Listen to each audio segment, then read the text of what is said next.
बिस्मिल्लाहिर्रहमानिर्रहीम, अस्सलाम वालेकुम, गुड मॉर्निंग, सुबह खैर, हैप्पी न्यू ईयर। बहुत बहुत मुबारक हो आप सभी देखने वालों को साल नौ की। और नए साल का पहला सूरज नाज़रीन तुलू हो चुका है पूरी आबोताब के साथ और नई उमंगों के और नई उम्मीदों के साथ। तो साल नौ की आमद पर पाकिस्तान समेत दुनिया भर में जो सेलिब्रेशंस हुई हैं वो भी आपको दिखाएंगे। बहुत से अहम मौज़ूआत हैं जो कि आप देखना चाहते हैं, सुनना चाहते हैं, तो सब कुछ होगा आगे इसके प्रोग्राम में। और मुल्क के मुख्तलिफ शहरों में अगर देखा जाए तो रात 12 बजे ही सेलिब्रेशन का जो सिलसिला है वो शुरू हो चुका था। आतिशबाजी हुई, मौसीकी और अवामी इज्तिमात के ज़रिए हमने देखा कि नए साल को बाकायदा इस्तकबाल किया गया है, वेलकम किया गया है। लेकिन हम बार बार एक बात करते हैं कि ये सिर्फ साल की तब्दीली नहीं होनी चाहिए, ये तारीख की तब्दीली नहीं होनी चाहिए, बल्कि अपनी ज़िंदगियों के अंदर भी हमें बहुत सी चेंजेस लेकर आनी है और पॉजिटिव चेंजेस लेकर आनी है। तो इस्लामाबाद की बात करेंगे, कराची होगा, लाहौर होगा, शहरों की बड़ी तादाद घरों से निकली, बारिश भी थी, मौसम भी सुहाना हो चुका था।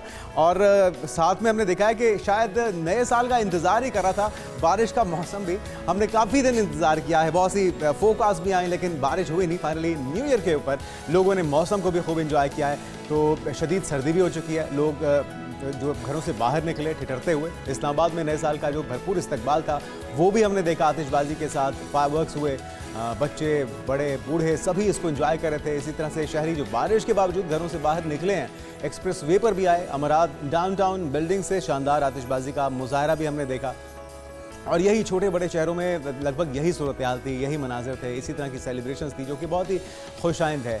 ऑस्ट्रेलिया के जहाँ पे आगाज़ होता है अमूमी तौर पे, क्योंकि टाइमिंग का डिफरेंस है, वहाँ पे सिडनी हार्बर पे किस तरह के मनाजिर थे वो भी आपको दिखाते हैं। ये यादगार सिडनी हार्बर जहाँ पर खूबसूरत फायरवर्क्स, खूबसूरत आतिशबाजी का मुजाहरा देखा गया। इसी तरह से यहाँ पर भी ख़वातीन थे, बच्चे थे, नौजवान थे, छतरियाँ थामे, गर्म कपड़े पहने जश्न में शरीक हुए। और जो सवा गार्डन गेट था वहाँ पे भी हमने देखा इसी तरह से मोटरसाइकिल सवार नौजवानों की बड़ी तादाद पहुँची। ताइवान के आपको कुछ मनाजिर यहाँ पे हमें दिखाते हैं विंडो के अंदर।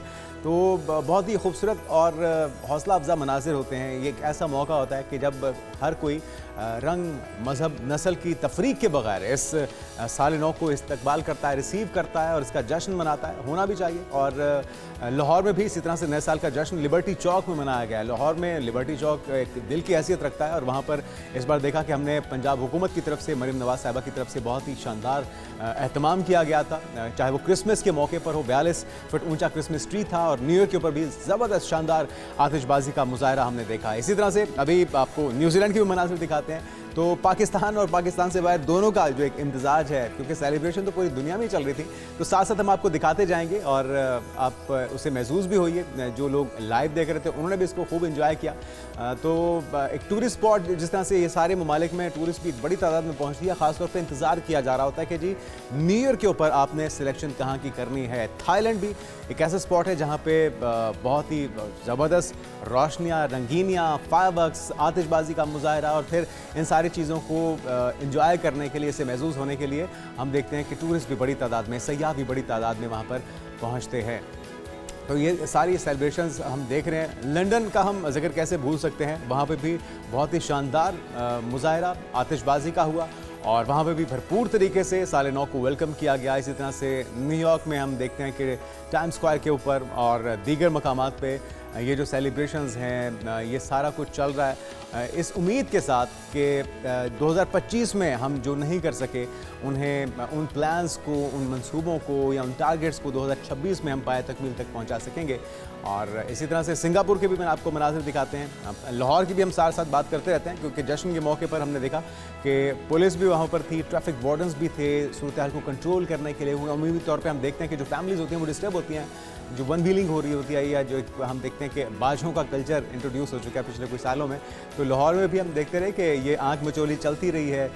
पुलिस और वार्डन्स की तरफ से चीज़ों को कंट्रोल करने के लिए कोशिशें होती रही, लेकिन बहरहाल ओवरऑल पूरा अमन रहा, ज़बरदस्त रहा। और लिबर्टी के मनाजिर भी आपको दिखा देते हैं। आपने दुनिया भर के मुख्तलिफ कैपिटल्स में होने वाली जो सेलिब्रेशन थी न्यू ईयर की, वो तो आपने देखी है। अभी आपको ये जो मनाजिर हम दिखा रहे हैं, ये लिबर्टी मार्केट के हैं, लाहौर के हैं। और अब लाहौर जितना ज़्यादा खूबसूरत हो चुका है वो यकीनी तौर पे देखने से ताल्लुक़ रखता है। जब आउटसाइडर्स आते हैं लाहौर में तो वो इसकी तारीफ़ किए बगैर रह नहीं सकते। इसी तरह से दुबई, जिसकी बुर्ज खलीफा पे भी हमने देखा कि वहाँ पे भी उसके आसपास उसके गिरदनवा में सेलिब्रेशंस चल रही थी, फायरवर्क्स हो रहे थे, और यहाँ पे भी एक बड़ी तादाद में सयाह दुनिया भर से ख़ास तौर पे न्यू ईयर को सेलिब्रेट करने के लिए पहुँचे हुए थे।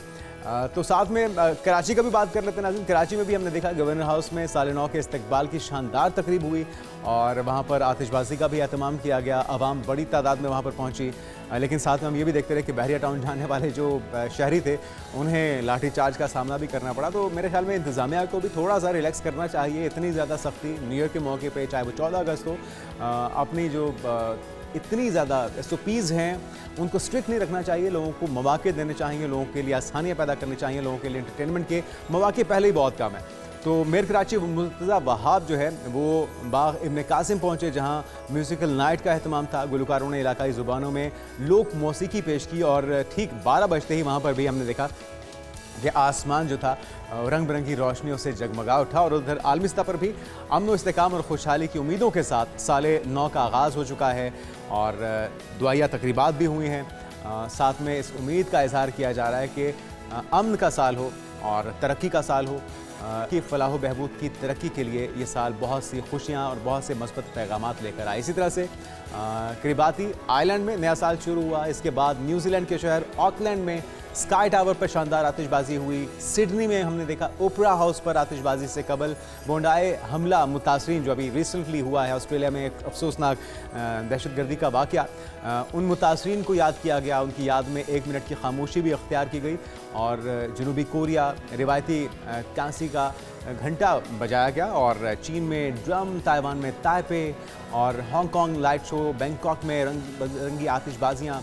तो ये सारा कुछ सेलिब्रेशंस चल रही हैं, अब भी चल रही हैं और हम अभी दुआ करते हैं, उम्मीद करते हैं पुरअमन तरीके से सेलिब्रेशंस हों, लेकिन सिर्फ सेलिब्रेशंस नहीं, अमली इक़दामात भी होने चाहिए। हम पाकिस्तान की बात करेंगे, हम पाकिस्तानी हैं, तो हम उम्मीद करते हैं, दुआ करते हैं और यकीन रखते हैं कि हम सही डायरेक्शन में अपने तरक्की के, कामयाबी के सफ़र को जारी और सारी रखेंगे। और जिस तरह से फील्ड मार्शल आसिम मुनीर ये कहते हैं कि अब पाकिस्तान का जो इस वक्त तैयारा है तरक्की का, वो टेक ऑफ कर चुका है और वो इंशाअल्लाह अब तरक्की की मनाजिल तय करता ही रहेगा और मुड़कर वापस पीछे नहीं देखा जाएगा। इसके लिए तमाम स्टेक होल्डर्स को एक पेश पर आना होगा। तो बहुत सी उम्मीदों के साथ हम बात कर लेते हैं ज़रा कि कैसा गुजरना जा रहा है, सितारों की चाल क्या कहती है, क्योंकि 2026 में सितारे कौन सी राहें खोलेंगे, ये सवाल सबसे अहम है। ये सवालात आम लोगों के साथ साथ शोबिस सितारों के बारे में भी अक्सर ज़ुबान ज़द-ए-आम रहते हैं। लोग जानना चाहते हैं अपने इन्फ्लुएंसर्स के बारे में, उनकी ज़िंदगियों के बारे में। सोशल मीडिया के इस दौर में जहाँ हर साल सेलिब्रिटीज़ की शादियों की तस्वीर और वीडियोज़ वायरल होती हैं, वहीं पर कुछ नाम ऐसे भी हैं जो 30 बरस से ज़ायद उम्र के हो चुके हैं लेकिन अब तक सिंगल हैं। इसकी वजह क्या है? और वैसे भी एक आम जो तासुर है, किन किन चीज़ों को मद्देनज़र रखना है, किन चीज़ों की एहतियात बरतनी है 2026 में, ये सारा जो एक मजमुआ है आपके सवालात जो आपके दिलों में इस वक्त आ रहे हैं, आपके जहनों में आ रहे हैं, वो सारे सवालात हम रखेंगे सारा काज़मी साहिबा के सामने। माहिर इल्म नजूम हैं, आपको वेलकम कहेंगे सारा साहिबा। और सबसे पहले आपको साल नौ की बहुत बहुत मुबारक हो, हैप्पी न्यू ईयर। कैसा गुजरने जा रहा है पाकिस्तानियों का नया साल? वो चीज़ें, वो प्लान्स, वो सब कुछ जो अभी हम चाहते थे 2025 में नहीं हुआ, 2026 में हो जाए, उसके लिए क्या करना होगा हमें?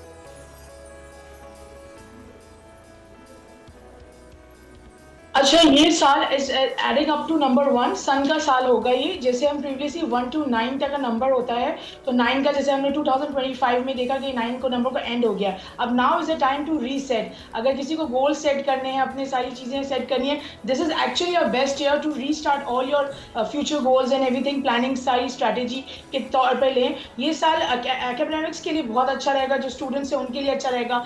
AI, रोबोटिक्स एंड ये वाली चीज़ें, स्पेस टेक्नोलॉजी, मैंने लास्ट ईयर भी बोला था एंड वी सॉ कि हम लोगों ने विद चाइना हमने कोलैबोरेट करके सारे काम किए, तो ये उसके लिए काफ़ी अच्छा रहेगा। पॉलिटिकल सिनेरियो के लिए भी ये साल सपोर्टिव है with the help of army, because last year जो 2025 था वो एड्स अप टू नंबर 9, वो आर्मी का साल था। वेपनाइजेशन, आर्मी और सारे वॉर्स जो हमने देखी हैं, अब ये चीज़ें एनर्जी कैरी फॉरवर्ड ज़रूर होंगी, बट एक पोलिटिकल है ना, इसका एक मोड हो जाएगा and things will be very much in a positive mood. और ये एथलीट्स के लिए, स्पोर्ट्समैन के लिए अगर वो अच्छे से प्रिपेयर होके करें तो है ना, इंशाल्लाह ताला we will see a lot of medals and things coming up है ना in Pakistan and for Pakistani sportsman ये काफ़ी अच्छा साल साबित हो सकता है।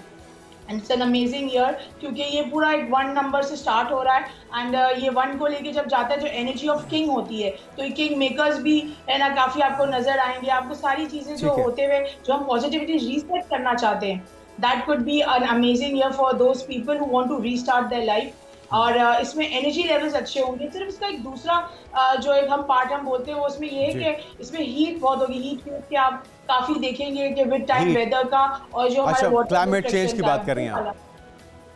जी, जी, वो एक तो हीट वेव बहुत ज़्यादा एक्सट्रीम होगी क्योंकि ओके। सन का साल है, वी ऑलरेडी नो कि उसमें हीट होता है। देन दूसरा एक जो पहलू है वो है ईगो का। लोगों को have to keep, they will think big of themselves which is very good for the confidence, but again हम लोगों को ज़रा एक ना ईगो कुछ हद तक साइड पे भी रख के काम करना सही। पड़ेगा for a better future as far बिल्कुल as ठीक। politicians are concerned and authorities. So उसके अगर ये सब चीज़ें हों तो that could be an interesting year. इंशाल्लाह इंशाल्लाह हम उम्मीद करते हैं कि ये अपनी अना को, अपनी ईगो को साइड पे रख के अपने काम पे फोकस किया जाए, अपनों को, खुद को ऊपर ले जाने के लिए, पाकिस्तान का नाम ऊपर ले जाने के लिए कोशिश होनी चाहिए। अच्छा, अगर सारा थोड़ा सा हम 1 बाय 1 स्टार्स का जायज़ा ले रहे हैं, उनके लिए क्या एडवाइजेस हैं 2026 के लिए, पाइसेस से शुरू करके ऑनवर्ड?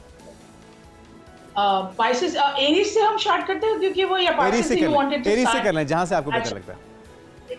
अच्छा, अगर हम बात करें फर्स्ट में एक जरा थोड़ा सा एक डिस्क्लेमर समझ लें एस्ट्रोलॉजिकल, ये होता है कि पाइसेस, एरीज और ये जो एक्वेरियस है, ये तीन सारे अपने साढ़े सती में सैटर्न का पीरियड होता है। Aries just joined the club, means कि वो 7.5 साल का एक पीरियड होता है। थोड़ा ट्रबलसम होता है but they have to, it depends on the person's age and what kind of things are going through. तो ये होता है एरीज की। अगर हम बात करें तो वो उनका सोशल सर्कल काफी स्ट्रांग होगा।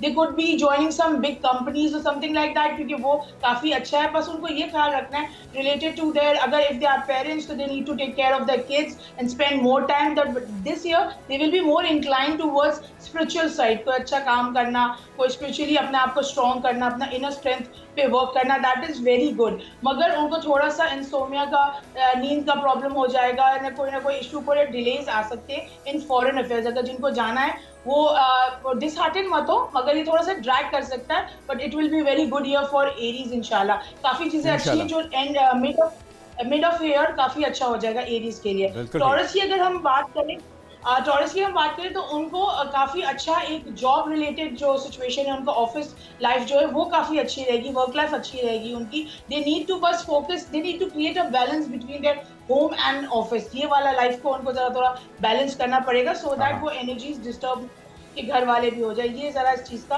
ख्याल रखिएगा। इनका जो अभी थर्ड कम्युनिकेशन के एक हाउस में एक जुपिटर आएगा इन the mid of this year, उसमें जरा थोड़ा सा आपको ख्याल रखना पड़ेगा कि मिसअंडरस्टैंडिंग ना हो समझने में लोगों को, आपको। तो जरा you need to keep a clarity in your words and in your intentions as well. ठीक है, ठीक है। अच्छा सारा, एक चीज़ मैं कहूँगा कि बल्कि 2 चीज़ें ऐड ज़रूर कीजिएगा हर स्टार के अंदर। एक तो लव लाइफ कैसी रहेगी, इमोशंस कैसे रहेंगे, ताल्लुक़ कैसा रहेगा अपने लाइफ पार्टनर के साथ, और साथ में जो ज़रिया माश है, जो रिस्क का मामला है, जो आमदनी है, उसमें कमी आएगी, उसमें बेहतरी आएगी। तो ये 2 एलिमेंट कोशिश कीजिएगा कि तमाम स्टार्स में ऐड रखिए।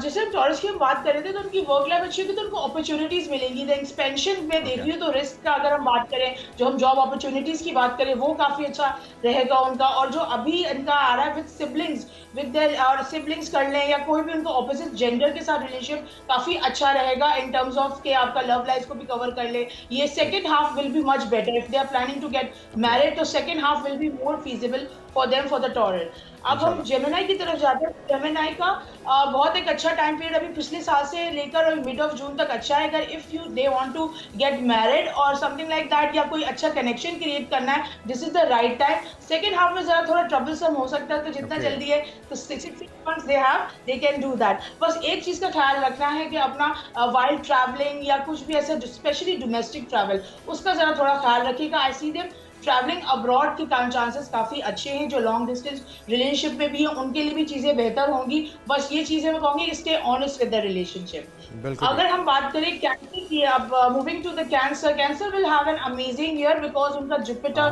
जो एक प्लैनेट होता है वो उनके लिए काफ़ी अच्छा रहेगा। वो एक्सॉल्टेड पोजीशन में आ जाएगा, which will give them benefits not just ना वेल्थ का भी वो करेगा, ट्रैवल भी करेगा एंड देयर होम लाइफ, जो लव लाइफ जो होती है आपकी वो काफी अच्छी होती हुई नजर आ रही अरे है। वाह। तो just prepare for all the things.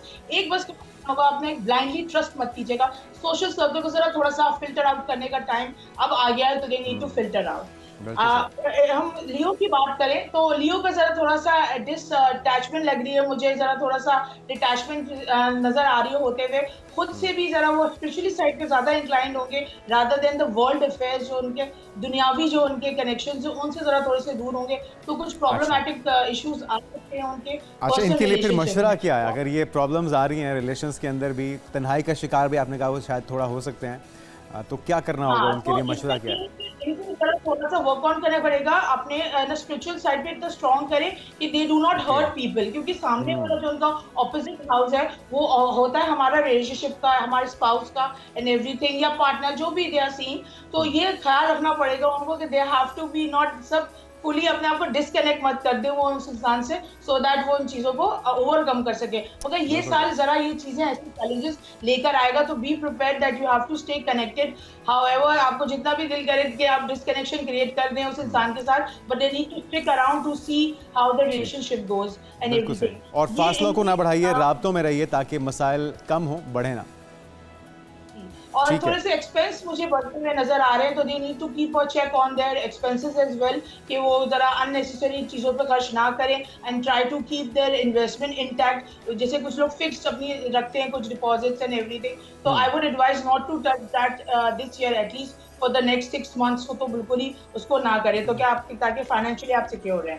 वर्गो की अगर हम बात करें तो वर्गो का जो बहुत अच्छा period in terms of that कि उनके लिए जो उनका वर्क लाइफ है, उनका रिस्क, उनका जो अर्निंग्स है वो काफी ज्यादा मुझे एक्सपैंड होती हुई नजर आ रही है। दैट विल अरे बी वाह। A good thing for them. वो उनके लिए काफी अच्छा रहेगा, मगर वो जरा थोड़े सेल्फ क्रिटिक भी होते हैं जो वर्गोस होते हैं, वो सेल्फ ब्लेम करना शुरू कर देते हैं if things doesn't go their way. They need to, it's their homework for this year I would say, कि अपने ऊपर जरा थोड़ा सा हल्का हाथ रखें, try to be more positive and see अच्छा that what is coming towards them, they should ना वो उसको कहते हैं इम्प्लीमेंट करना, उसको एग्जीक्यूट करना आइडियाज को at the right time, it's very important for them. यानी कि सिर्फ प्लान्स ना बनाए जाएं, एग्जीक्यूशन की तरफ भी आया जाए, और खुद एहतिसाबी वैसे तो अच्छी चीज़ नहीं होती, इसमें कोई हर्ज तो नहीं है, ताकि आप ये ज्यादा अपनी ओवर गलतियों को अपनी ओवरकम चीजों कर को सकें। ओवरथिंकिंग, ओवर अच्छा critical about the things doesn't happen there way, they wanted something perfection की तरफ जाने की कोशिश करते हैं वो लोग। तो ठीक। Perfection is like a human possible नहीं होता, जितना हो सकता है उतना और करना चाहिए। उसके चक्कर में फिर थोड़ा डिले भी हो जाता होगा ना, जो आप करना चाहते हैं, अगर Exactly. परफेक्शन के चक्कर में रहेंगे तो फिर वो चीज़ें आगे पोस्टपोन होती जाएंगी। Exactly, that's the point. ठीक। अच्छा, फिर हम लिब्रा के जाते हैं तो उनका it's a very good way of meeting someone from through their social circle, और उनका एक्सपेंशन भी होगा सोशल सर्कल का, उनको सर्टेन गेन्स फाइनेंशियली भी हो सकते हैं, maybe through like some investment, old investment coming back to them, या कोई ऐसा पैसा रुका हुआ हो जो किसी ने रख लिया हो and they can pay them of again, so they can get a Okay. good amount through that as well. बस उनको ये करना है कि प्रोक्रेस्टिनेट नहीं करना, लेजीनेस नहीं दिखानी अपने काम से, क्योंकि उसमें जरा थोड़ा उनको लेजीनेस फील होगी work while working and everything, तो they need to do their work before the deadline, that will be better for their work portfolio.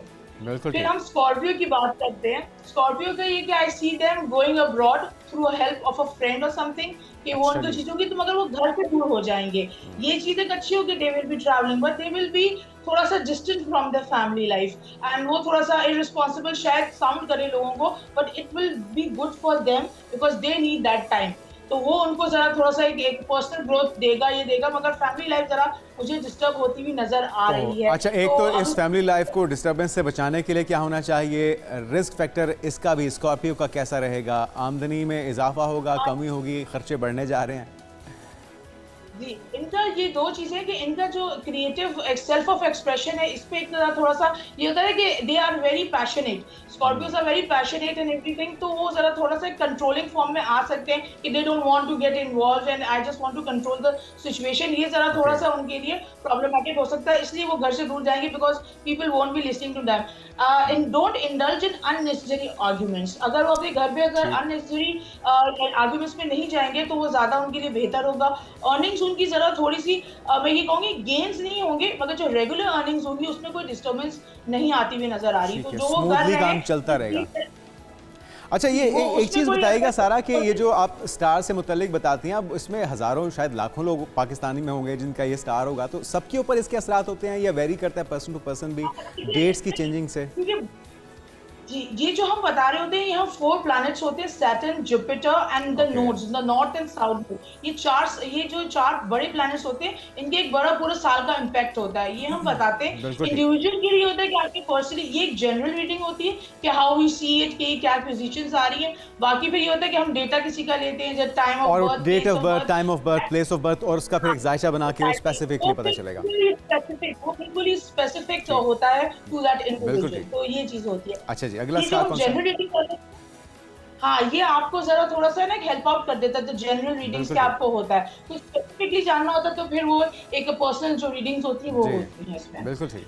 Then moving to the Sagittarius. Sagittarius का ये साल काफ़ी अच्छा है इन टर्म्स ऑफ ट्रैवलिंग। उनके लिए एक ट्रैवलिंग, डोमेस्टिक ट्रैवल मुझे ज़्यादा नज़र आ रहा है उनका, and getting connected with their siblings, younger siblings specially. थोड़ा-सा अगर कोई भी जैसे कोई भी मनमुटाव है, कोई भी if they are having some grudges due to some reason, मैं ये कहूँगी कि जी ये हाँ, ज़रा अगर इस चीज़ को दरगुज़र करें and be an elder sibling, being an elder sibling, इसको अगर छोड़ दें तो वो ज़्यादा अच्छा रहेगा एंड बेटर रिलेशनशिप रहेगी उनकी। उनका शादी के लिए ये साल काफ़ी अच्छा रहेगा। दे will B meeting someone of their choice and everything. तो ये पूरा साल एंटायर काफ़ी अच्छा रहेगा। बस इनको बीच का ज़बरदस्त। अप्रैल से जून का अवॉइड कीजिएगा। Other than that it's a very good year अच्छा, ट्रैवलिंग बिल्कुल के ठीक लिए है। भी and otherwise as well.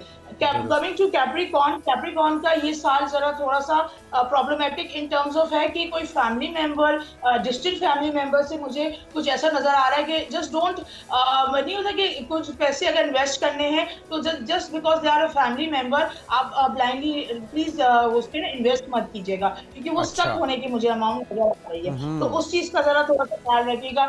Otherwise जो उनका वर्क ट्रैवल है, work related travel I see them, वो बहुत अच्छा रहेगा। मगर उनको पैसों से बहुत ज़्यादा ख़्याल रखना है कि it can create a loss for them अगर if they do not think before investing into anything. ये ज़रा उनको बिल्कुल सही, ख़्याल रखना बिल्कुल सही। है। एक्वेरियस जो सेकंड लास्ट हमारा है ना ज़ोडिएक में आता है, ये जो एक्वेरियस से ये 37 से गुजर रहे थे from 7.5 years, they are at the tail end. तो अब अच्छी चीजें ऑन द ट्रैक होना शुरू हो जाएंगी। Still they have to work on their working savings so that वो जरा उनको यूटिलाइज कर सके लेटर ऑन, मगर सेविंग में भी फिर भी थोड़ा सा उनको वर्क ऑन करना पड़ेगा। Otherwise it's a good time period for them, because वो एक सैटर्न का जो नेगेटिव पीरियड था is about to end, they are about to come out of that box and everything. दूसरा ये कि जरा थोड़ा सा जैसे ट्रैवलिंग में या जो है ना इन्वेस्टिंग में जरा थोड़ा सा ये भी अभी ख्याल रखें। ये एक साल और दे दें, उसके बाद अगर कोई भी सिग्निफिकेंट चीज खरीदनी है लाइक अ हाउस और अ कार और anything like that, it should be done at the end of the year, तो वो ज्यादा बेहतर रहेगी उनके लिए। दुरुस्त। और और अब फिर है लास्ट स्टार। लास्ट में Pisces. Pisces are in the mid of Saturn, 37 का एक पीरियड होता है वो उसके मिड में है, तो वो जरा थोड़ा प्रॉब्लमेटिक और इमोशनली अप एंड डाउन रहेगा and they have to be very careful in terms of their relationship. कोई भी जैसे शादी, if they are married they need to give, नहीं होता एक benefit of doubt to the spouse. अगर कोई भी ऐसी चीज होती है they don't react to it, because अगर ऐसा, क्योंकि पर्सनली अगर किसी का चार्ट में अगर बहुत ज्यादा गड़बड़ होगी तो they will end up in a separation and a divorce, ये भी हो सकता है। तो they need to be very careful with their words के वो कैसे कम्युनिकेट करें अपने बेटर हाफ से, and it will be better for them. Travelling मुझे उनका नजर आ रहा है, फॉरेन ट्रैवल बहुत अच्छा नजर आ रहा है, बस थोड़ी सी डॉक्यूमेंटेशन एंड उसका ख्याल रखिएगा, otherwise it's a good year.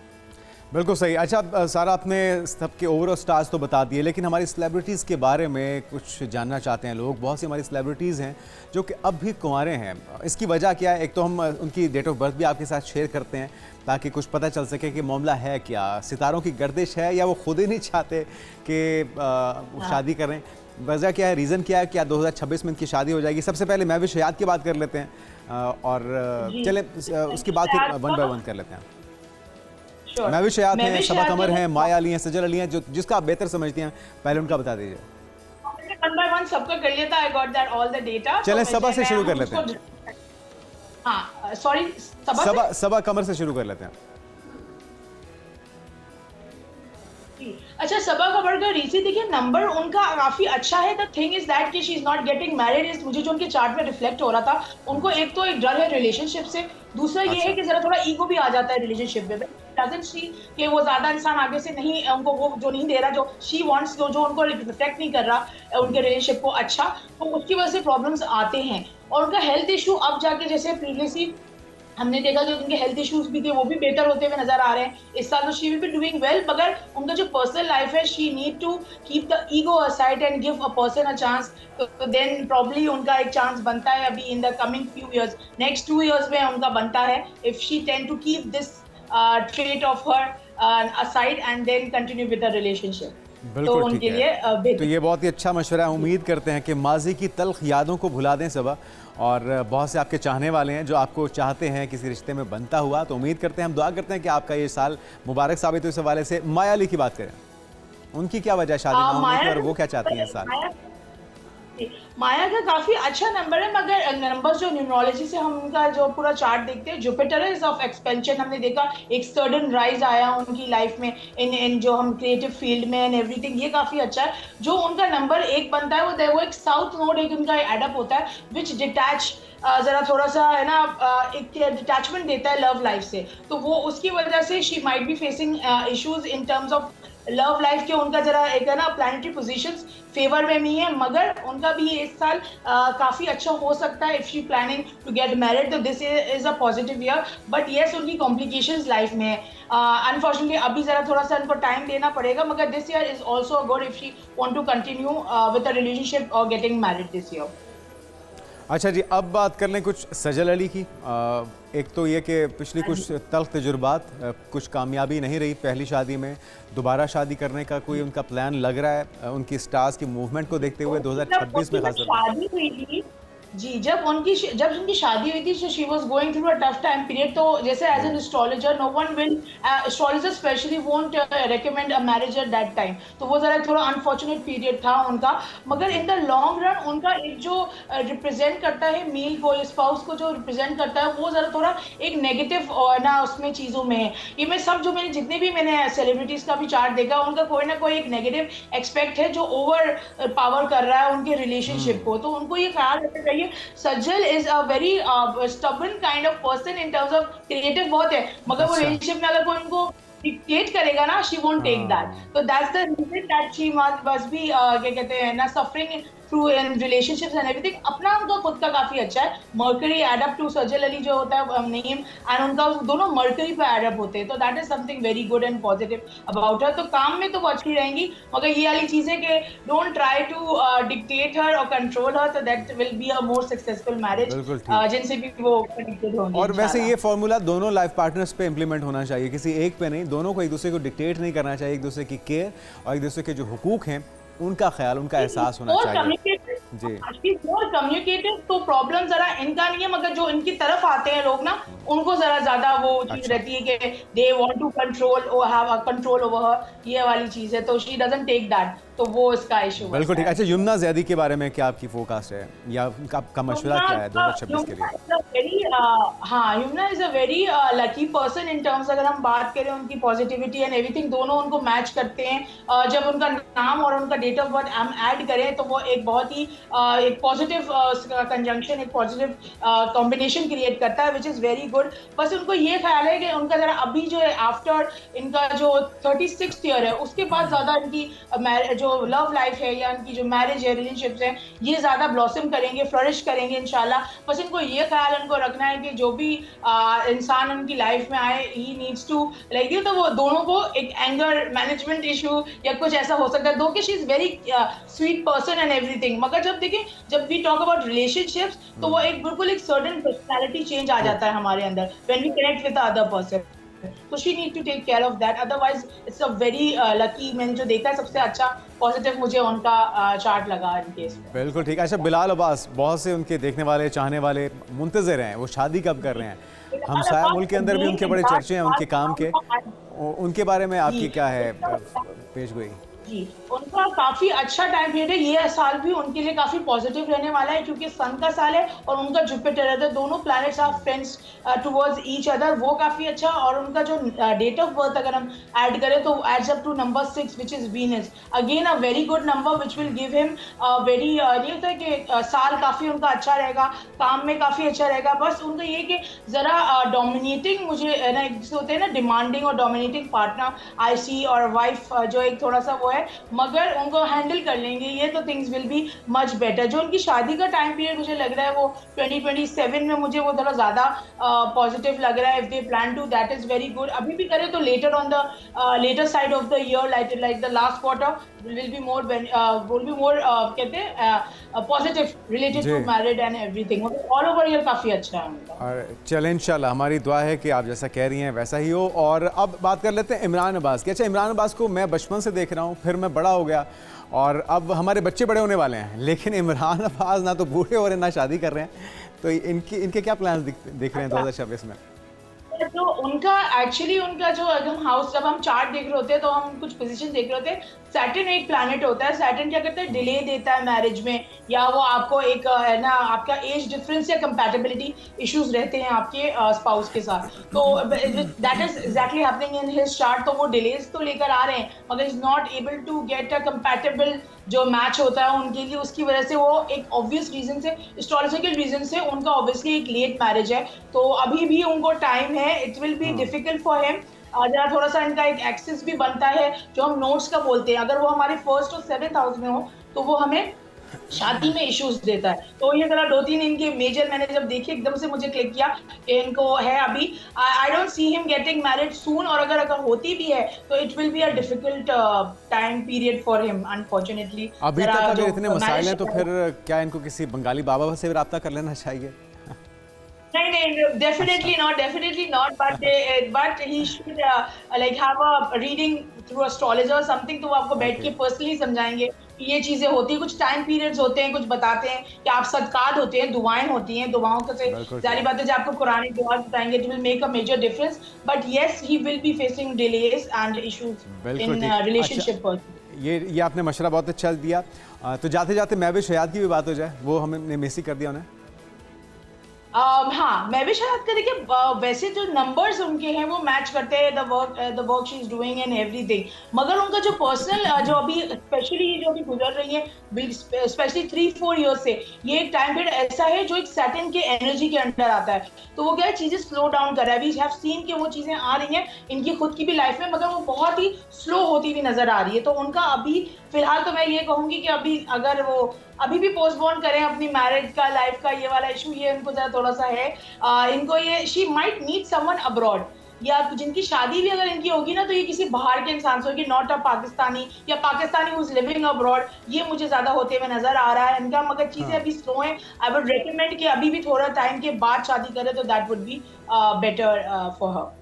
इंशाल्लाह। थैंक यू सो मच सारा काज़मी, आपने बहुत ही डिटेल के साथ कंप्रेहेंसिवली आपने हमारे अवाम को भी, देखने वालों को भी और सेलिब्रिटीज़ के बारे में भी आपने बताया है। आपकी रिसर्च से लगता ही है कि आप बाकायदा स्टडी भी किया है इन तमाम सेलिब्रिटीज़ को, क्योंकि लोग जानना चाहते हैं कि वो इनसे इन्फ्लुएंस होते हैं, जिनको देखते हैं उनकी शादियाँ कब हो रही हैं। और वैसे भी ये जो आपने गाइडलाइन दी है, उम्मीद करते हैं इस पर अमल करते हुए, क्योंकि अल्टीमेटली होना तो वही है जो अल्लाह चाहेगा, लेकिन इससे गाइडेंस मिल जाती है, रहनुमाई मिल जाती है, स्टार्स की मूवमेंट क्या है, उससे आप अपने जो फ्यूचर के प्लान्स हैं उसको बेहतर तरीके से तरतीब दे सकते हैं। बात हो रही है नए साल की और उसकी आमद से कबल ही पाकिस्तान में उम्मीद की फिजा बनती दिखाई दे रही है, जो कि बहुत ही खुशाइंद है। गैलिप सर्वे हुआ है और गैलिप पाकिस्तान की ताज़ा तरीन रिपोर्ट के मुताबिक निस्फ से ज़ायद यानी कि आधे से ज़्यादा जो पाकिस्तानी हैं वो मुस्तकबिल के हवाले से पुरुमीद हैं। अच्छा, पहले ऐसा नहीं होता था, अब ये पॉजिटिव चेंज कैसे आया ये भी हम जानेंगे आज के सेगमेंट में, इस प्रोग्राम में। और माशी बेहतरी का साल इसे करार दिया जा रहा है। वैसे तो हमें एक फील आ रही है चीज़ों को बेहतर होता हुआ, हम देख भी रहे हैं, डायरेक्शन हमारी बेहतर हुई है, ये दिख रहा है। लेकिन जो असल सवाल है कि एक आम आदमी की ज़िंदगी पर इसके असरात कब आएंगे, उसके समरात हम कब महसूस कर सकेंगे। वो जो मिडिल क्लास है, लोअर मिडिल क्लास है, जिसकी कमर टूट चुकी है महंगाई की वजह से, क्या उससे वो निकल पाएंगे? तो सर्वे नताइज जो कहते हैं 51% ऐसे पाकिस्तानी हैं जो कि नए साल में मजमूई हालात बेहतर होने की तवक्को रख रहे हैं। और आलमी औसत का ये 37% है, जो कि नुमाया तौर पर ये एक अच्छी फिगर है, एक अच्छा रेशो है। यूँ पाकिस्तानी कौम ने उम्मीद के मामले में दुनिया को पीछे छोड़ दिया जनाब।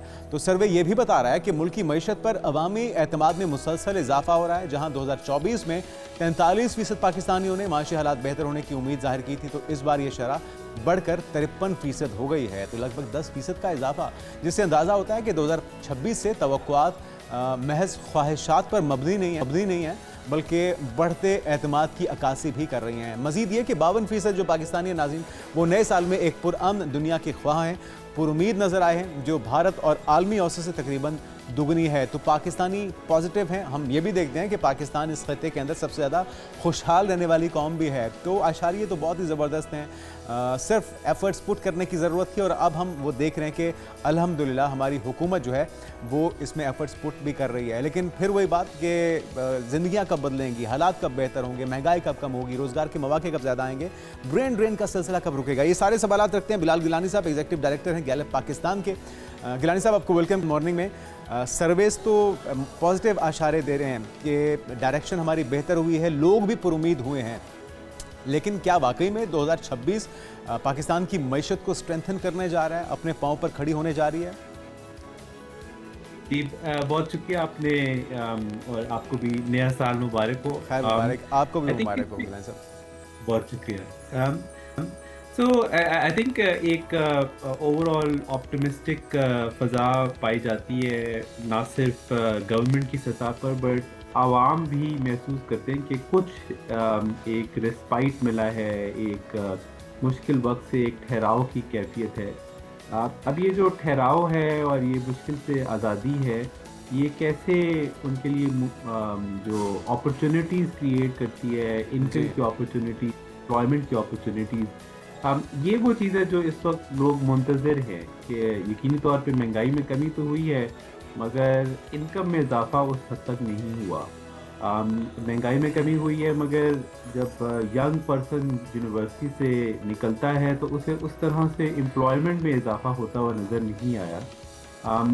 एक आम पाकिस्तानी जब दुनिया को की तरफ देखता है तो उसे पाकिस्तान की एक स्टैंडिंग में इम्प्रूवमेंट तो नज़र आई है, मगर क्या वो इम्प्रूवमेंट उसके लिए कोई इकोनॉमिक अपॉर्चुनिटी पैदा कर सकती है, उसके लिए वो अभी ख्वाहिशमंद है और यकीनी तौर पे हुकूमत की तरफ देख रहा है और विद ऑप्टिमिस्टिक आए देख रहा है। और हमने इसका तज्जिया भी किया कि ये 1994 से हम हर साल ऑलमोस्ट ये ट्रैक कर रहे हैं। ओनली 3 और 4 मोर ईयर्स ऐसे हैं कि जहाँ पर ऑप्टिमिज्म की शरह इससे ज़्यादा थी। यकीनी तौर पे हुकूमत के लिए एक लोगों की एक मुस्बत सोच जो है वो ये काफ़ी करती है कि उनको ट्रस्ट करते हैं। अब वो इनका ट्रस्ट लेकर उस ऐसी अपॉर्चुनिटीज़ में कन्वर्ट करें, ऐसी इकोनॉमिक पॉलिसीज़ में करें कि जहाँ जो एक अपॉर्चुनिटीज़ क्रिएट करें एम्प्लॉयमेंट की और ग्रोथ की।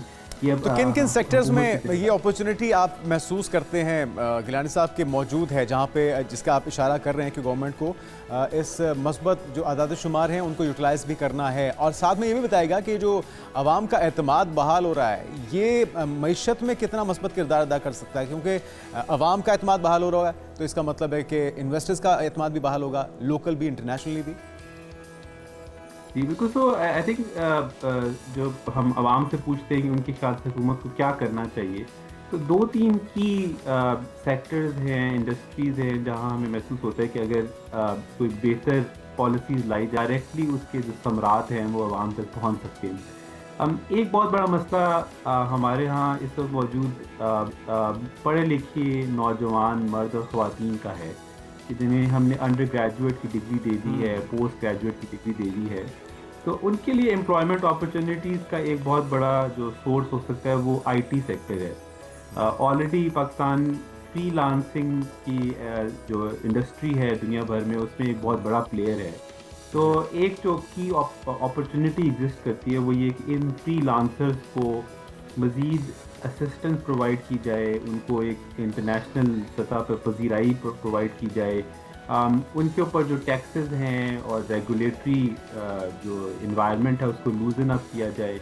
हुकूमत जो है वो ट्रेनिंग प्रोग्राम्स मज़ीद ऐसे ले के जिसमें ये जो यंग लोग हैं इन्हें हम किसी तरीके से इनकी जो स्किल्स हैं उनको हम एम्प्लॉयमेंट में कन्वर्ट कर सकें।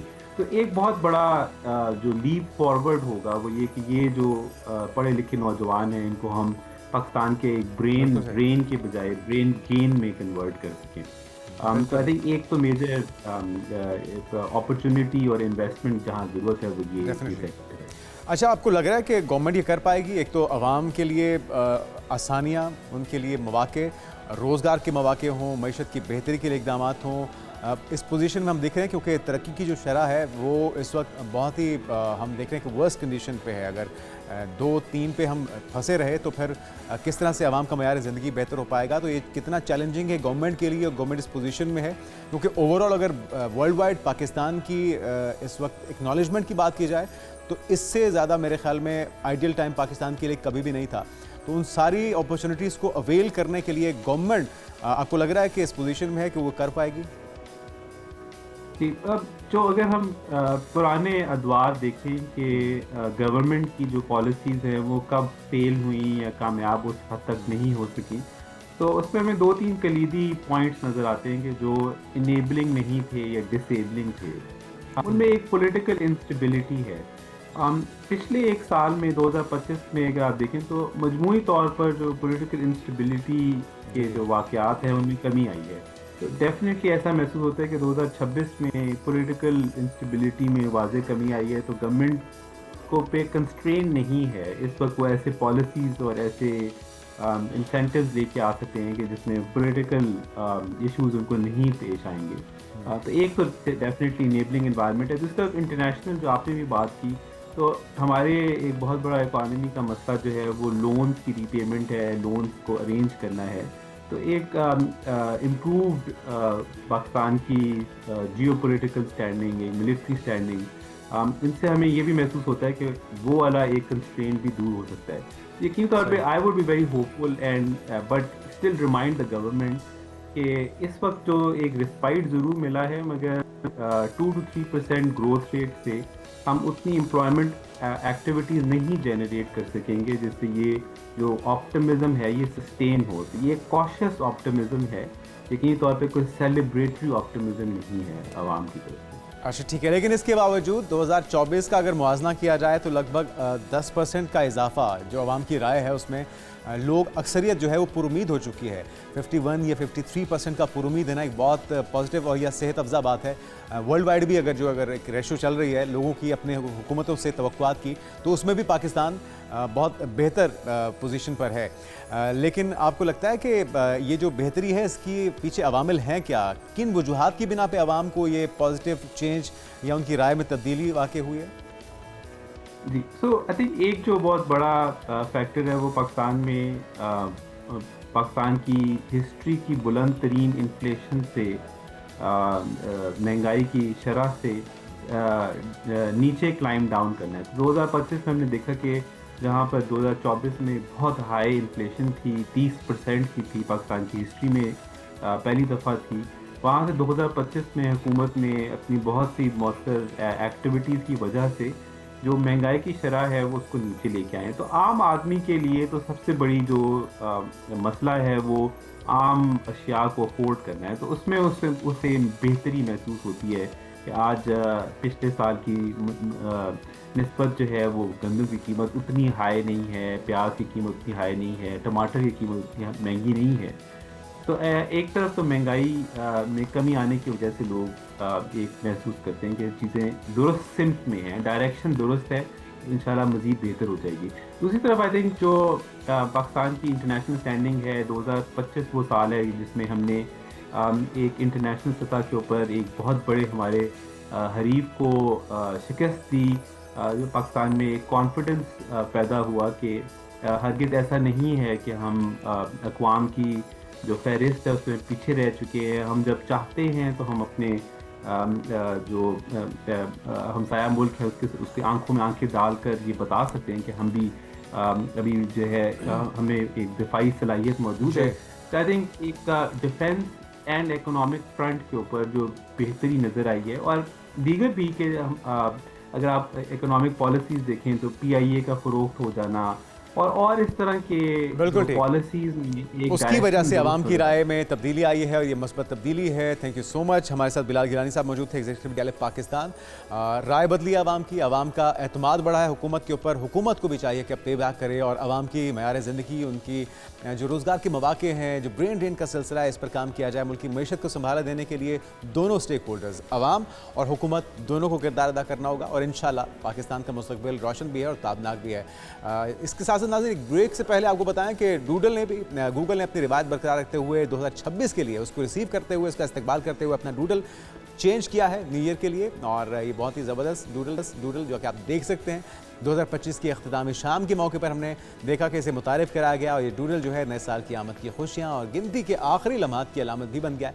काउंटडाउन चलाया गया गूगल के इस ताज़ा डूडल में 2026 के हिंद से रंग बिरंगे गुब्बारों, दिलकश सजावट और कन्फिनिटी के साथ नुमाया किए गए हैं, जो कि आप देख भी रहे हैं इस वक्त। और ये जो खुशी है, उम्मीदवार जश्न के एहसास को उजागर करते हैं। इंटरेक्टिव अंदाज में तब्दील किया गया और ये डिज़ाइन ना सिर्फ देखने में खुशनुमा है बल्कि नए साल की आमद पर पुरजोश माहौल को भी रिप्रेजेंट कर रहा है, इसकी अक्कासी कर रहा है। लेकिन अभी जो हमारा मौजू है वो सेहत से जुड़ा है और हमारी माँओं की और माँओं के ज़रिए जो नई जनरेशन हमारी आ रही है इस दुनिया में, उनकी सेहत से जुड़ा हुआ है, क्योंकि अमवात की शरह वक्त के साथ साथ बढ़ती जा रही है। ख़ासतौर पे जो पहली बार माएँ बनती हैं उनके जहनों में बहुत से सवालात होते हैं। वैसे तो हमारे बड़े बूढ़े बुज़ुर्ग हैं वो रहनुमाई करते हैं, लेकिन इसके बावजूद जो आजकल का लाइफस्टाइल है वो बहुत ज़्यादा मसाइल क्रिएट कर रहा है माँओं की सेहत के अंदर भी। और जो उनसे जिन नए बच्चे पैदा होने वाले बच्चे हैं उनके लिए भी बहुत से चैलेंजेस उभर कर सामने आ रहे हैं। तो इन तमाम चैलेंजेस के ऊपर किस तरह से ओवरकम करना है, क्या ख़राबियाँ हो जाती हैं, क्या गलतियाँ, क्या कोताहियाँ हो जाती हैं हमसे, जिसकी वजह से दोनों की ज़िंदगी रिस्क में चली जाती है, इन तमाम सवालों के जवाब जानते हैं डॉक्टर समीना हक साहिबा, गायनेकोलॉजिस्ट हैं और इस मामले पर इनसे बेहतर कोई गेस्ट हो नहीं सकता। तो आपको वेलकम कहते हैं डॉक्टर साहिबा पाकिस्तान मॉर्निंग में। सबसे पहले तो आपको साल नौ की बहुत बहुत मुबारक हो। बहुत शुक्रिया आपका। और ये जो हमारा एक मामला है, रेशो बढ़ती जा रही है अमवात की, चाहे वो माएँ हों, चाहे वो उनसे पैदा होने वाले बच्चे हों, कहाँ पे हम गलती कर रहे हैं? एक तो ओवरऑल लाइफस्टाइल हमारा टोटली चेंज हो चुका है। पहले जो देसी ग़िज़ाएँ होती थी, आबो हवा बेहतर होती थी, अब वो चीज़ तो दस्तयाब नहीं है। तो इस माहौल में, इस लाइफस्टाइल के अंदर किस तरह से हम चेंजिंग लेकर आएँ ताकि सेहतमंद माएँ, सेहतमंद बच्चे आ सकें? बेटा, ये एक बहुत ही अलमिया है कि हमारे मुल्क में शरह अमवात बहुत ज़्यादा है, जिसको हम मैटरनल मॉर्टेलिटी कहते हैं, जो डायरेक्टली या इनडायरेक्टली रिलेटेड होता है माँ की मौत से। इसमें अबॉर्शंस भी शामिल हैं, इसके अंदर डिलीवरीज भी शामिल हैं और अनरजिस्टर्ड डेथ्स बहुत होती हैं। ये जैसे UNFPA या WHO ने जो पाकिस्तान का शरह अमवात मैटरनल मॉर्टेलिटी रेट दिया है MMR, उसमें 186 माएँ, 186 माएँ जो हैं वो 1 लाख डिलीवरीज हों तो उनके मुताबिक ये डेथ्स होती हैं पाकिस्तान में एक साल में। लेकिन मेरे ख्याल में अनरजिस्टर्ड अमवात इतनी ज़्यादा हैं, इलीगल अबॉर्शंस इतनी ज़्यादा हैं कि वो रजिस्टर्ड नहीं होती। एक मुहतात अंदाजे के मुताबिक एक हम कॉन्फ्रेंस अटेंड कर रहे थे तो उसमें ये हमारी एक बड़ी सीनियर गायनेकोलॉजिस्ट हैं, उन्होंने कोई डाटा इकट्ठा किया था और उन्होंने हमें बताया कि शायद एवरी मिनट, हर मिनट एक औरत पाकिस्तान में जचगी से रिलेटेड कॉजेज़ से उसकी डेथ होती है। यानी जैसे अगर हम 15 मिनट की टॉक करेंगे तो पाकिस्तान में 15 औरतें फौत हो चुकी हैं। तो ये वजह क्या है? लाइल्मी है, पता नहीं होना बड़ी रीज़न है, या दस्तयाब जो चीज़ें हैं ज़रूरियात ज़िंदगी की एक माँ को दस्तयाब होनी चाहिए वो दस्तयाब ही नहीं है? बेटे, इसके ऊपर इतनी ब्रेनस्टॉर्मिंग हम करते हैं। हमारी जब कॉन्फ्रेंसेस होती हैं एवरी 3 मंथ्स या ईयरली, या और फीगो जो हमारी इंटरनेशनल ऑर्गेनाइजेशन है गायनी ऑब्स्टेट्रिक्स की, हम इसके ऊपर सर जोड़ के बैठते हैं कि हम ये एक खुशी का लम्हा जो कि क्रिएटिव वो होता है कि माँ एक बच्चे को क्रिएट कर रही है, वो एक खुशी के लम्हात लाता है, अफसोस में बदल जाता तो वो it turns into a sad वो सारी सिचुएशन हो जाती है। तो हम इसके ऊपर बहुत गौर व फिक्र करते हैं, लेकिन पूरी दुनिया में जो सबसे ज़्यादा कॉज है वो है ब्लीडिंग। अच्छा, ब्लीडिंग से जो मेन, अगर हम एक सर्कल बनाएं और उसकी परसेंटेजेस निकालें तो मेन चंक जो है मोर देन 50 to 60% औरतें खून की कमी का शिकार होती हैं। और जब वो खून की कमी का शिकार होती हैं और वो प्रेगनेंसी करती हैं तो या अबॉर्शन हुआ है या उसकी डिलीवरी हुई है, तो जो नॉर्मल ब्लड लॉस होता है ना डिलीवरी में, वो उसको भी सस्टेन नहीं कर सकती, वो उससे भी मतलब इतनी वो एनीमिक होती हैं। हमारे पास पब्लिक सेक्टर में 5, 6, 4 हीमोग्लोबिन के साथ आती हैं औरतें, यानी शुरू में एंटीपार्टम हेमरेज यानी डिलीवरी से पहले का हेमरेज हो रहा है, किसी को कोई होश नहीं है, किसी को कोई पता नहीं है, ना घर वालों को, ना बच्ची एजुकेटेड है।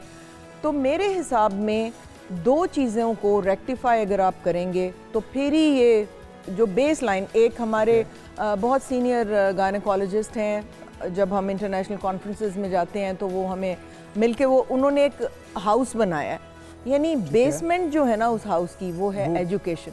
अच्छा, अवेयरनेस भी नहीं है ना? अवेयरनेस नहीं है ना। अगर बच्चियां एजुकेट हो जाएंगी, उनको खुद पता होगा कि मेरा ब्लड ग्रुप क्या है, मेरा हीमोग्लोबिन कितना होना चाहिए जब मैं प्रेग्नेंट हो रही हूँ, या ड्यूरिंग प्रेगनेंसी मुझे किस किस चीज़ से अवेयरनेस होनी चाहिए कि मेरी मौत किस तरह हो सकती है। और ये सबसे ज़्यादा चैलेंजिंग उस वक्त होता है जब पहली बार कोई खातून माँ बन रही है। Exactly. दूसरी बार में तो उसको कुछ ना कुछ अपनी तकलीफ से, पता होता है, एक्सपीरियंस से अंदाज़ा हो जाता है। तो उन माओं के लिए जो पहली बार माँ बनने जा रही हैं, उन बच्चियों के लिए क्या मशवरा है, किन चीज़ों की एहतियात करनी है, लाइफस्टाइल, डाइट, रूटीन और मेंटली फिजिकली किन चीज़ों का आपने ख्याल रखना है? बेटे ये मैंने बहुत दफ़ा पॉडकास्ट में और अपनी रील्स में बताया है कि बच्चियों को ज़्यादा ग़िज़ा चाहिए लड़कों से। हमारा एक माहौल है कि अच्छी अच्छी बोटियाँ निकाल के और अच्छा खाना जो है वो लड़के और बाप को दिया जाता है, माँ जो है वो तो सबका लेफ़्ट ओवर खाती है ना, लेकिन बच्चियों को तो ख़ास ग़िज़ा दी नहीं जाती, हालांकि उनके जिस्म से ज़्यादा ज़रूरी है, उनके ऊपर जिम्मेदारी ज़्यादा भारी है। एक्जैक्टली, उन्होंने एक बच्चा पैदा करना है, फिर उसको लैक्टेट कराना है, उसमें सारा उसका आयरन, कैल्शियम, हर चीज़ ड्रेन हो रही है, प्रोटीन्स ड्रेन हो रही हैं। तो माँ बाप को चाहिए कि वो अपनी बच्ची को जब ब्याह के भेजें तो ये सारे स्टोर्स भर के भेजें, उसके आयरन के स्टोर्स, प्रोटीन के स्टोर्स, कैल्शियम के स्टोर्स जो हैं उसके मुकम्मल होने चाहिए, जहेज़ बनाने की बजाय। फिर डॉक्टर साहब जब ड्यूरिंग ब्रॉट अप, जब बच्ची बड़ी हो रही है, जवान हो रही है, तो तब से पेरेंट्स की भी जिम्मेदारी है ना कि उसको बढ़ने में, उसकी ग्रूमिंग में हर एक चीज़ का ख्याल रखें, उसको वो पोर्शन सबसे ज़्यादा मिलना चाहिए, क्योंकि उसके ऊपर जिम्मेदारी बड़ी भारी है। साथ में गलतियाँ क्या होती हैं नॉर्मली, जिस तरह से आप बता रहे हैं कि जिम्मेदारियाँ बहुत होती हैं, निगलेक्ट कर देती हैं ना बच्चियाँ, उनको खुद अवेयरनेस नहीं होती, तो आपने किन चीज़ों का ख्याल रखना है? ये अगर बेटा हमारे जो अर्बन एरियाज़ हैं वो तो चलें, डॉक्टर की एक्सेस है उनको और पब्लिक सेक्टर्स का, जो हमारे 80% देहात में और पहाड़ी इलाकों में और इधर उधर रहते हैं, अब तो डिजिटल आपका ये जो सोशल मीडिया है और सारा है, इससे इन्फॉर्मेशन बहुत जा रही है लोगों को, लेकिन वो इसके बावजूद भी समझदारी से काम नहीं लेते।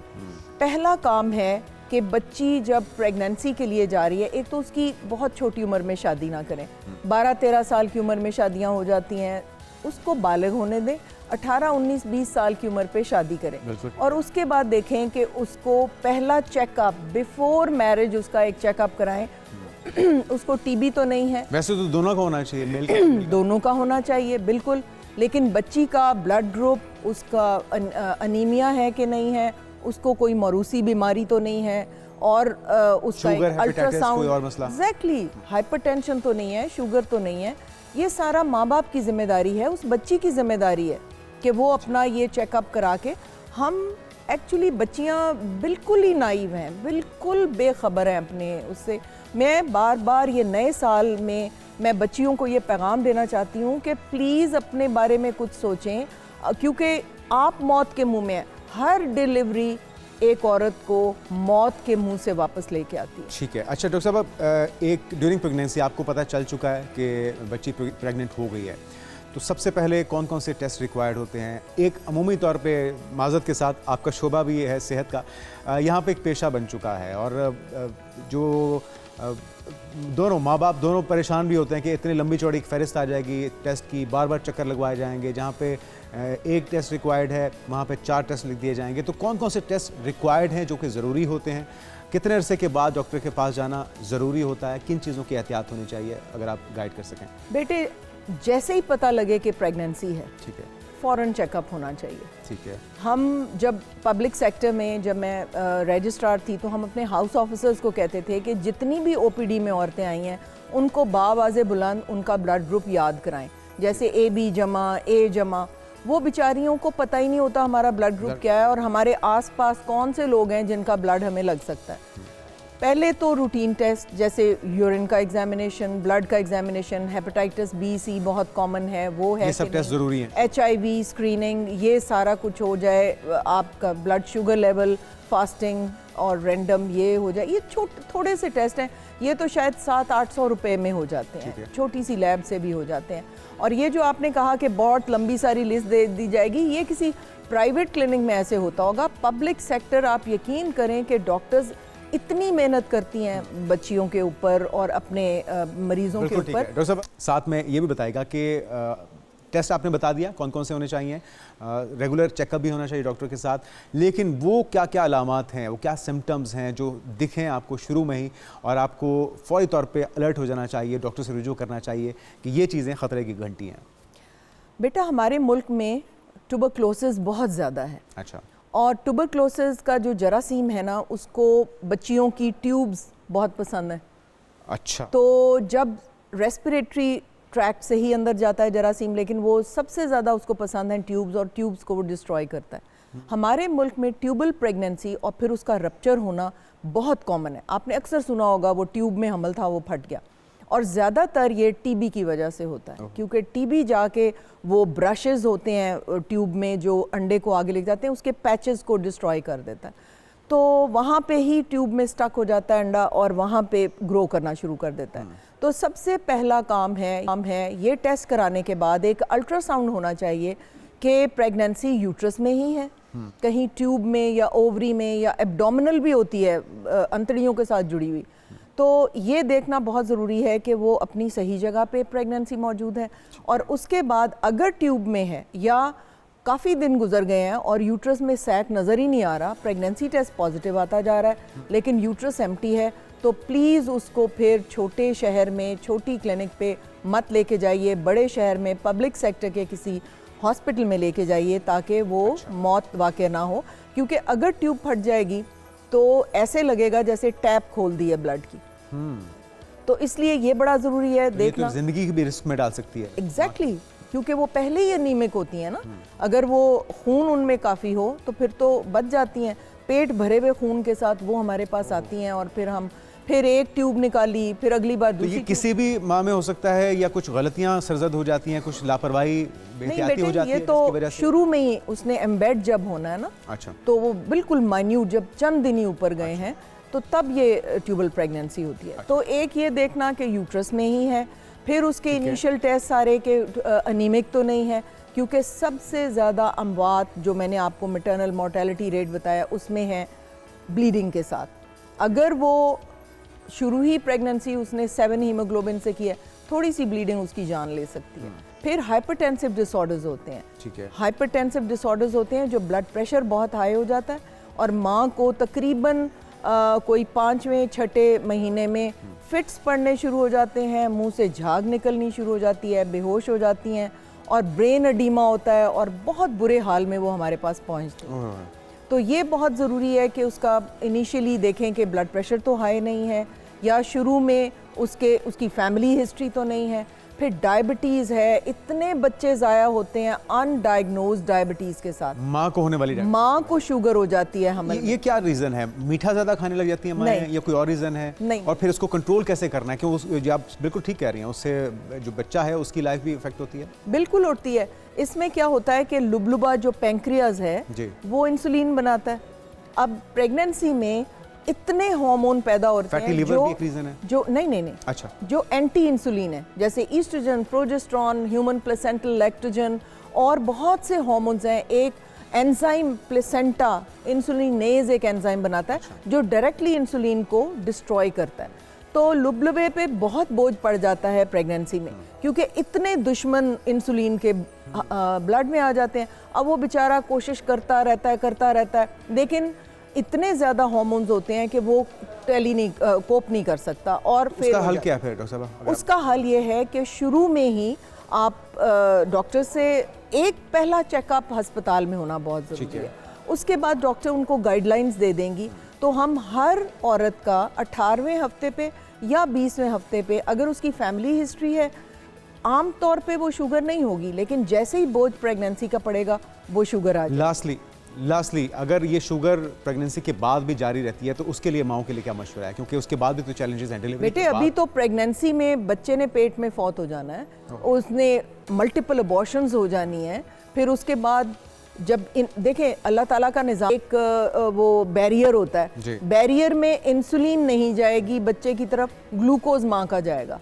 माँ जो इंसुलिन बना रही है, बच्चे का इम्यून सिस्टम भी वीक हो गया तो वो बड़ा होता जाएगा, बच्चा बहुत बड़ा हो जाता है। हमें डिलीवरी में ये शोल्डर स्टक हो जाते हैं, अर्ब्स पॉलिसी हो जाती है और बहुत प्रॉब्लम होते हैं। बच्चा हाइपोग्लाइसीमिया से उसकी डेथ हो जाती है अंदर। तो हम मल्टीपल, मेरे पास अभी कल ही पेशेंट आई है जिसके 6 अबॉर्शंस थे, 2 बच्चे पेट में फौत हो गए, कोई जिंदा बच्चा नहीं, 8 प्रेगनेंसीज के बाद। वो शुगर की रीजन से, शुगर की रीज़न थी, अनडायग्नोज्ड, पता ही नहीं कि उसको शुगर हो जाती है हमल के दौरान, क्योंकि ये जैसे ही डिलीवरी होती है ये शुगर गायब हो जाती है। ये इसको हम कहते हैं जेस्टेशनल डायबिटीज़ मेलाइटस, जो कि जैसे ही प्लेसेंटा आउट होगा, जैसे ही हार्मोन्स ख़त्म होंगे बॉडी में, तो ये शुगर ख़त्म हो जाएगी। तो डॉक्टर साहब वक्त की कमी थी, सवालात बहुत से हम पूछना भी चाहते थे, लेकिन जिन चीज़ों की आपने निशानदेही की है उस पे काम करने की ज़रूरत है।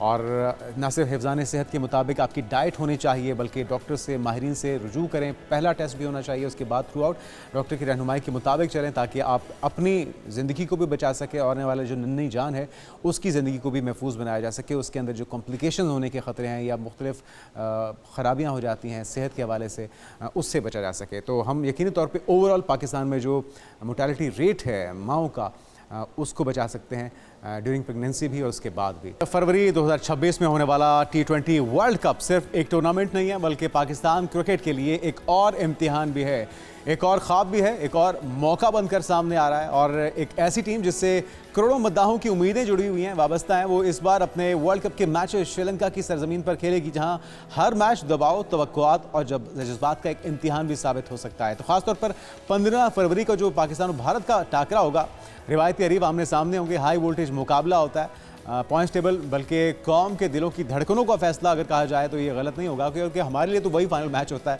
चाहे फाइनल में हम पहुंचें या ना पहुंचें, इंशाल्लाह पहुंचेंगे फाइनल में भी। लेकिन वर्ल्ड कप से कबल जनवरी 2026 में पाकिस्तान क्रिकेट टीम 2 इंतहाई अहम बैनुल-अक़वामी सीरीज़ खेलने जा रही है, जिनमें पहले श्रीलंका और उसके बाद ऑस्ट्रेलिया जैसे मजबूत हरीफ भी शामिल हैं। तो ये सीरीज़ महज रस्मी मुकाबला नहीं होगा, बल्कि वो आईना होंगे जो पाकिस्तान की कमज़ोरियों, ताकत और फिर टीम कॉम्बिनेशन को बेनकाब भी करेंगे। तो बहुत सी टीमें, बहुत सी तवक्कुआत वाबस्ता हैं इन मैचेस को लेकर। इन तमाम आजमाइशों से हमारी टीम मुकाबला करने के लिए तैयार है। भारत का जो रवैया है वो पूरी दुनिया के सामने है। खेल के अंदर तासुब या नफ़रत को वो उंडेलने से बाज नहीं आते, लेकिन हमें आसाबी तौर पे और अपनी तैयारी को किस तरह से ऐसा रखना है कि हम उनके तमाम जो दाव पेच हैं उन्हीं के ऊपर ही पलट दें। तो हाफिज़ मोहम्मद इमरान साहब स्पोर्ट्स जर्नलिस्ट हमारे साथ मौजूद हैं। हाफिज़ साहब आपको वेलकम कहेंगे। सबसे पहले आपको साल नौ की बहुत बहुत मुबारक हो। तवक्कुआत, उम्मीदें हमेशा की तरह बहुत बड़ी बड़ी हैं। जूनियर्स बहुत ज़बरदस्त परफॉर्म कर रहे हैं, लेकिन जो सीनियर्स हैं उन्हें क्या करना होगा 2026 में, क्योंकि आगे बड़े बड़े चैलेंजेस मौजूद हैं। बहुत शुक्रिया, और आपके सब देखने वालों को, एक न्यूज़ के नाज़रीन को भी नया साल बहुत बहुत मुबारक हो। जैसे भी आपने अपने आया में जिक्र फरमाया है कि इम्तहान है नया, इम्तहान में कामयाबी के लिए तो तैयारी करना पड़ती है, और अगर आप बेहतर तैयारी नहीं करते हैं तो इम्तहान में कामयाबी मिलना फिर ज़रा मुश्किल हो जाता है।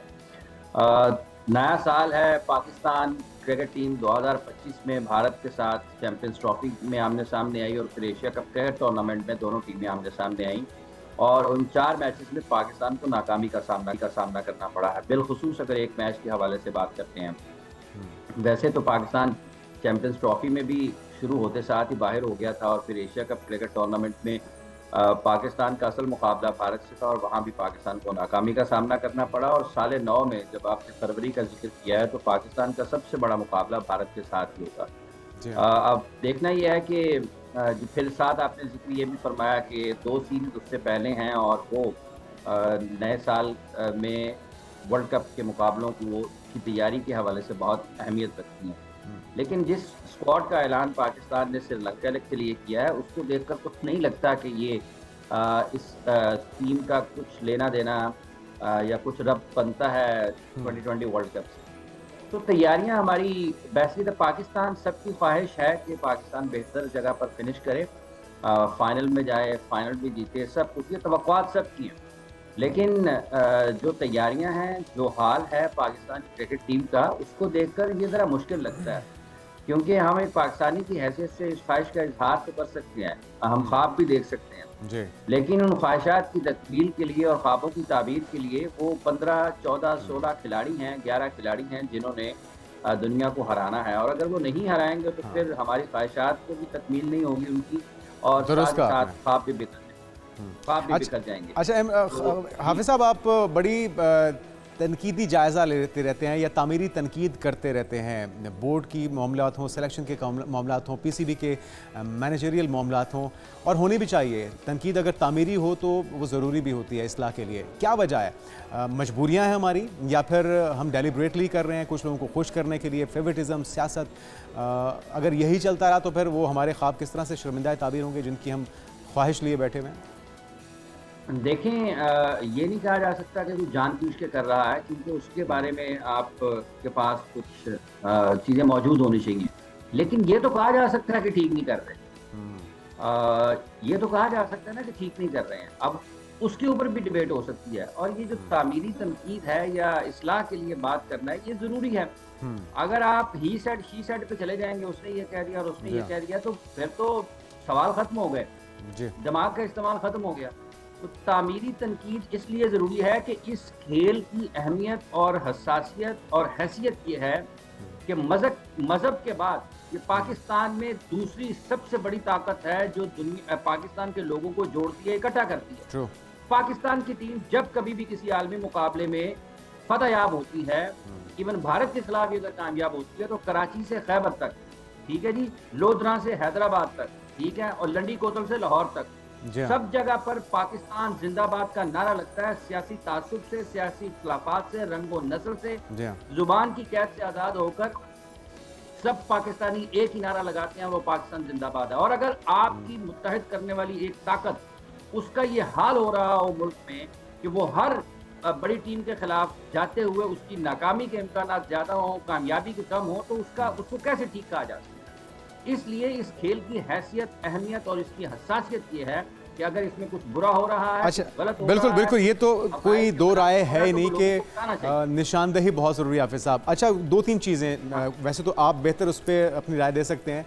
जो हम फील कर रहे हैं, एक तो सीनियर्स के बगैर ही जूनियर्स कितना परफॉर्म कर लेंगे, अगर ये हतमी स्क्वाड नहीं है तो वो पूरा एतमाद होकर कैसे खेलेगा, जब ये कन्फ्यूजन होगी कि इसने वर्ल्ड कप में परफॉर्म करना है नहीं करना, सिर्फ ये ट्रायल बेसिस पे खेला जा रहा है, क्योंकि ना इसमें शाहीन है ना हारिस हैं, तो शाहीन के मसाइल अनफिट होने के, तो वो लीग्स खेलने से अगर अनफिट हो रहे हैं तो अपनी नेशनल टीम को जब उनकी ज़रूरत है आईसीसी इवेंट के लिए तो उस वक्त वो दस्तियाब नहीं है। फिर शादाब की वापसी के ऊपर बड़ी तनकीद होती है कि जी उनको किस बिहाफ पे वापस लाया गया, परफॉर्मेंस की बिना पे, उनकी जगह कोई और ऑप्शन हो सकती थी। तो ये सारी चीज़ें जो हैं वो सिलेक्शन कमेटी को नहीं दिख रही क्या? दिख तो उनको भी नहीं है, नज़र तो उनको भी आ रही है, लेकिन क्या वो दुरुस्त फैसला कर रहे हैं? ये सवाल है, नहीं कर रहे।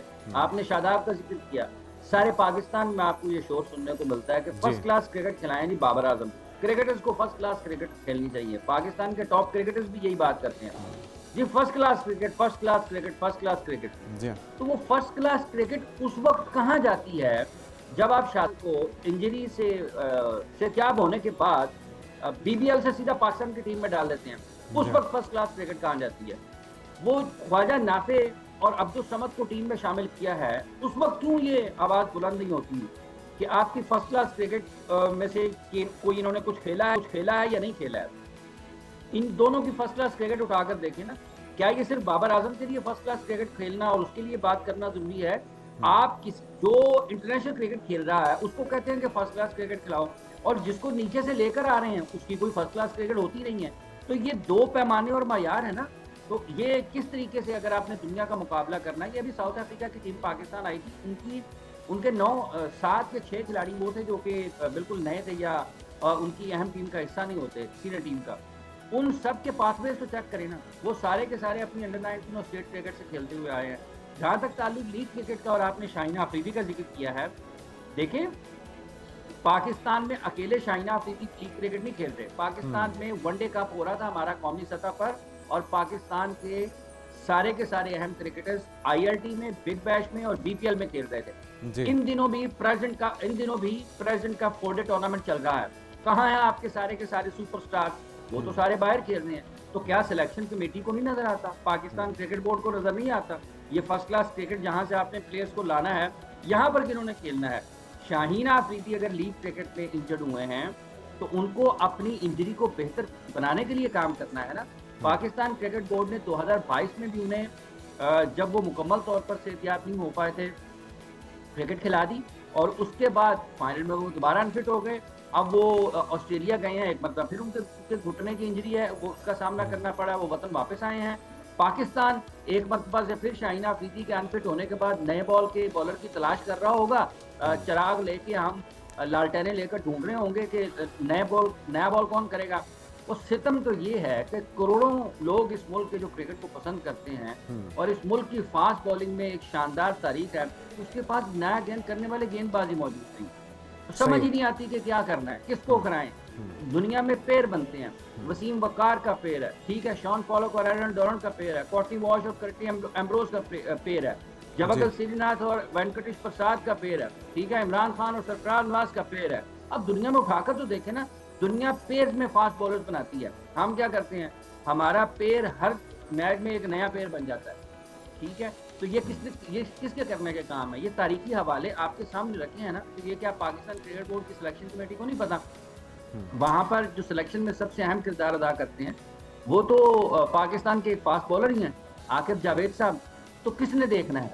इसलिए ये जिन चीज़ों का आपने जिक्र किया है, ये इंतज़ामी सतह पर नाकामियाँ हैं पाकिस्तान क्रिकेट बोर्ड की, इंतज़ामी सतह पर खराबियाँ हैं पाकिस्तान क्रिकेट की, जिसकी वजह से ना सिर्फ आपका टैलेंट ज़ाया होता है, बल्कि वो टैलेंट जिसमें ये सलाहियत होती है उन प्लेयर्स में कि वो बैन अवी सतह पर मुल्क का नाम रोशन कर सकते हैं, उनका रास्ता दुरुस्त नहीं है, उनकी मश्क के तरीक़ेकार ठीक नहीं है, और वो तमाम क्रिकेट खेल कर जहाँ से सीख कर उन्होंने पाकिस्तान टीम में आना है, वो सीखने का सारा अमल तहस नहस हो चुका हुआ है। अच्छा, अभी तवक्को क्या की जा सकती है हाफिज साहब कि एक तो कंडीशंस वो कितनी हमारे लिए सपोर्टिव होंगी श्रीलंका की, और हमारी स्ट्रेंथ क्या हो सकती है?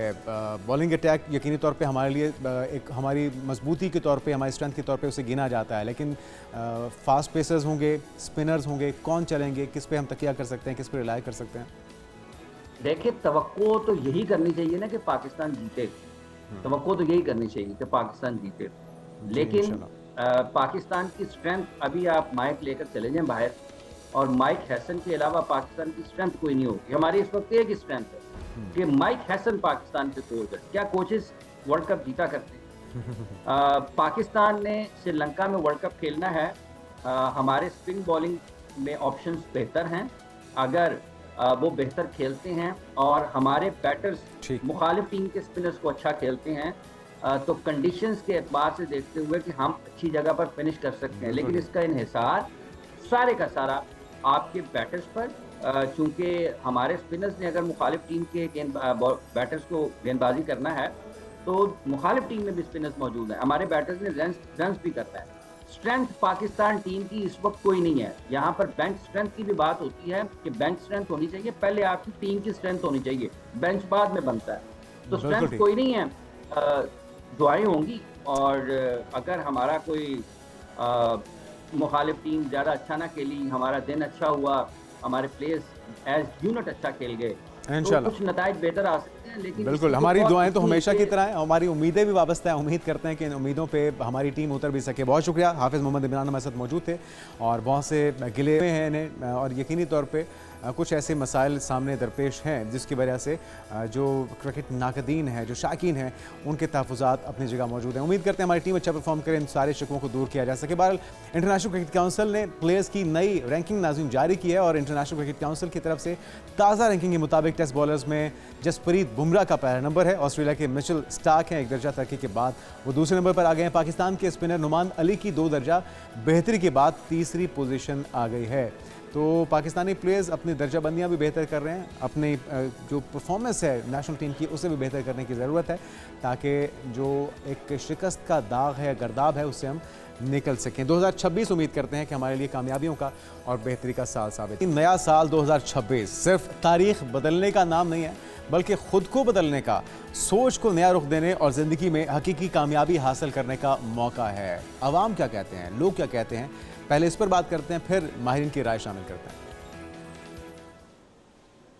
एक्सपेक्टेशन तो यही है जी कि सारी दुनिया में अमन हो, सब एक दूसरे से मिले जुले, हंसी खेले, सब जो मुल्कों की तरक्की हो, सब आदमियों को मिनो रोज़गार मिले, सबकी सेहतियाबी हो, सबको अच्छा खाना पीने को मिले, इससे बढ़िया और क्या हो सकता है। मुल्क पाकिस्तान के लिए खुशहाली लाए, बरकत वाला लाए और हर फर्द जो है ना मिलत के मुकद्दर का सहारा है, तो अल्लाह ताला करे कि हर बंदा अपना अपना हिस्सा अपनी अपनी जिम्मेदारी को पूरा करे। जी 2026 इंशाल्लाह पाकिस्तान के लिए भी अच्छा होगा और तमाम आलम इस्लाम के लिए भी अच्छा होगा जी। मैं चाहती हूँ कि मैं कोई अच्छी सी जॉब लग जाए या कोई छोटा सा भी बिज़नेस हो जो मैं कर सकूं और अपने पैरों पे खड़ी हो सकूं और अपनी सब चीज़ें मतलब कि अपने एक्सपेंसिव वगैरह मैं ख़ुद उठा सकूं, सिर्फ ये चाहती हूँ। होपफुल तो बुरा है, वो क्या कहते हैं पैवस्तर है शजर से उम्मीदें बाहर रख, तो हम तो बहुत ऑप्टिमिस्टिक हूँ। मैं तो बहुत अच्छा देख रहा हूँ।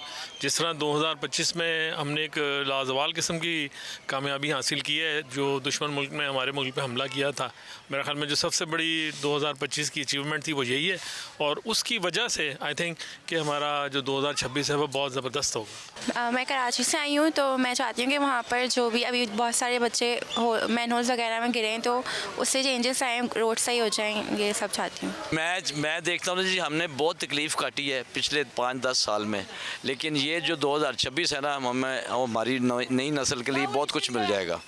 कहाँ हम डिफ़ॉल्ट हो रहे थे, कहाँ हम अब जंप कर रहे हैं।